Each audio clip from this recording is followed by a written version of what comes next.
ஒரு முறை சிங்கம் கரிசிச்சதுன்னா அந்த சவுண்ட்ல ஒரு 8 கிலோமீட்டருக்கு சும்மா அதிரும், எல்லா திசைகளும் அதிரும்.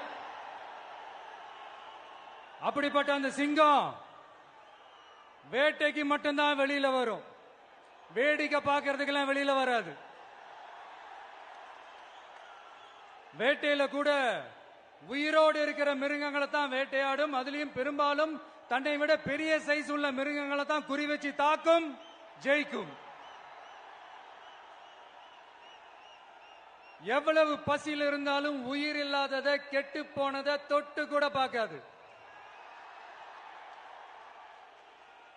அப்படிப்பட்ட அந்த சிங்கம் அவ்வளவு ஈஸியா எதையும் தொடாது, தொட்டா விடாது.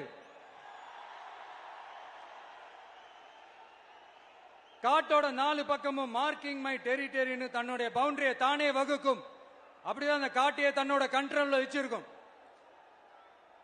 சிங்கத்துக்கு கூட்டத்தோட இருக்கிறதுக்கும் தெரியும், தனியா இருக்கிறதுக்கும் தெரியும். அப்படியே தனியா வரணும்னு நினைச்சாலும் அஞ்சாம அலட்டிக்காம சும்மா கெத்தா தனியா வந்து அத்தனை பேருக்கும் தண்ணி காட்டும். எப்போ எதிலையும் தன்னோட தனித்தன்மையை இழக்கவே இழக்காது. Yes, a lion is always a lion.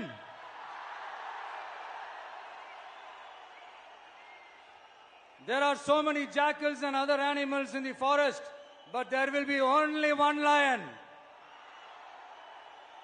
And even if it is single, it will be the king of jungle.